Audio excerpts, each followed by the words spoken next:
Hey everyone, welcome back to Rickhouse Reviews. As always, it is Ryan. And I am Ryan. He's Doug.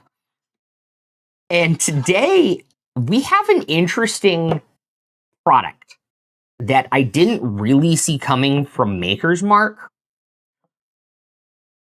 which is a limited bottling batch 2501, an age-stated cask strength release from Maker's Mark.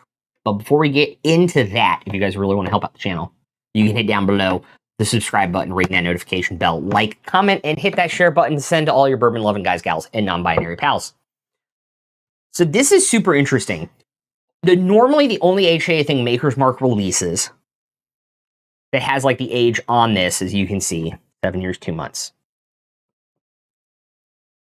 is cellar aged. But they have made a batch, and it's pretty large. I think it's like 376 barrels. All 7 years, 2 months or older. And then released it at cask strength, which is 112.6 for this batch 2501. Super interesting, super unique coming from them that I really didn't see coming. And we get to try it today, which is exciting.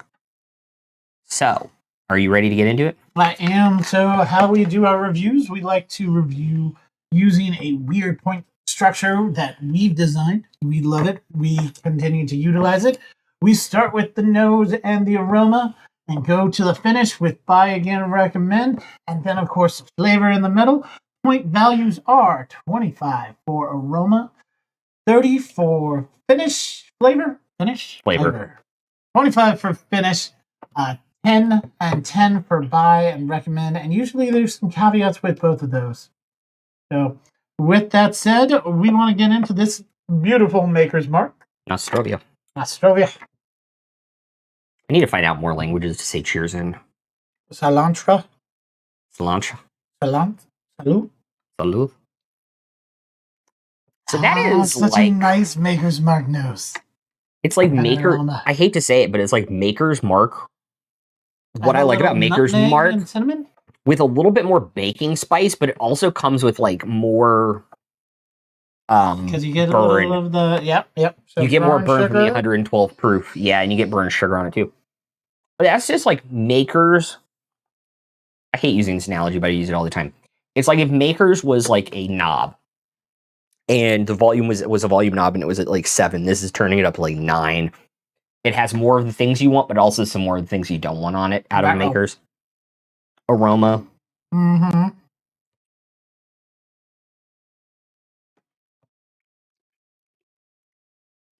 Okay, I can see where it's trying to go.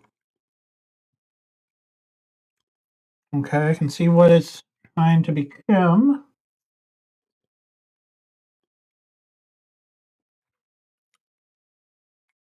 Oh, that finish kept going.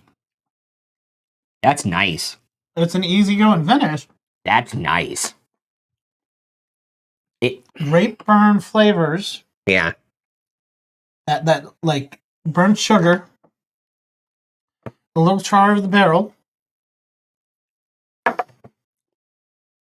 Still getting a little nutmeg. I don't know why. Maybe, just maybe. But that finish, it's smooth. It reminds you, hey, you want to come back for another Maker's. Yeah, and it's super weird. It starts out super light and vanilla-y, and then sits on your tongue in the back and just gets like more dark chocolate and burnt sugar the longer it sits there. But then I get like more barrel tannin too.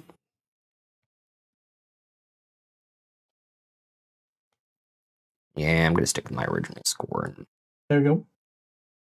Give it some points there. You ready? Bring it on back. Yep. For aroma, out of 25. I gave it a 19. Okay. I gave it a 22. I really liked it. I really liked how the burnt sugars, the burnt kitchen spices just came out right there on the front, even though it's a 112 cask proof. Yeah, don't get me wrong. I liked it. I thought it was good, but like I wanted more sweetness and more baking spice without necessarily that much barrel Okay. Residual. smell Okay. on it. It also smells higher than 112 proof too, A which I little think bit, is yeah. working against it because it doesn't have as much of that oak and vanilla Mm-hmm. as some of the higher proofs do. Flavor, Right. I enjoyed, but I thought it could have been better. I gave it a 21 out of 30. Okay. I gave it a 23 out of 30. Okay. I, again, really liked it, but that finish, that I actually boosted up to 24 out of 25. I think it's one of the best finishes we've come across. This is going to sound really weird. I think it's one of the best finishes we've had this year, but I don't think it's worth that score. I gave it a 19 out of 25. Okay. I think it's one of the best finishes we've had all year, but I also think we've had a lot of finishes that do this exact same thing better. Okay. Which is why it went down a couple points. Right. Yeah, I can't think of a better way to explain it than that. Understandable. Yeah. But yeah, it's like there are things that have done it this exact same thing better. Buy again. Due to the price point, I mean, it's a Maker's under the $50 mark. Supposedly. It's a special release to a degree. It's kind of fun to have on the shelf. I put it as a buy and recommend at 7 apiece because of Totally those agree. characteristics. Totally agree. 7 and 7 on both. If you're a Maker's Mark fan, if you're a Maker's Mark cast strength fan, I think this is a definite pickup. I think if you're a collector and you like age-dated stuff, I think this is a pickup. Yeah, it's just super interesting and interesting to me that as we kind of go through this down cycle in bourbon again, and more places have more bottles stacking up, if we're going to start seeing more things like this, Right. That are super interesting, but are off profile in terms of the release itself, not the bourbon, Right. from these distilleries, because this is certainly a departure from Maker's Mark. In a positive light. In a positive way. Now it's batch 2501. I don't know if they're going to do a second batch this year, but I imagine we'll see one next year. There you go. Because we already got the label for next year's Keeper's release, the stave finish release. Excellent. So looking forward to that. With that said, of course, we are going to be posting the scores right around here. Yes. As we continue to discuss and let you know, we really appreciate you guys coming together, watching our videos, hitting that like, subscribe, comment down below, ring that bell, hit that notification button.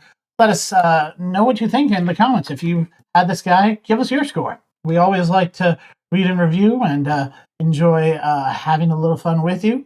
And eventually we'll be doing our under 50. And I feel like this guy could make another appearance in that category when we do get around to that video that we've been talking about for a little bit. 6 months now. Yeah.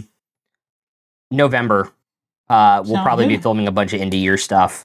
And I think I want to put together all the bottles I bought for under $50. There you go. And see which one reigns supreme. That's always fun. Again, as always, I'm Doug for Reels. I'm Ryan. And we are Rickhouse Reviews. We're looking forward to seeing you next time. Peace out, guys. Yep.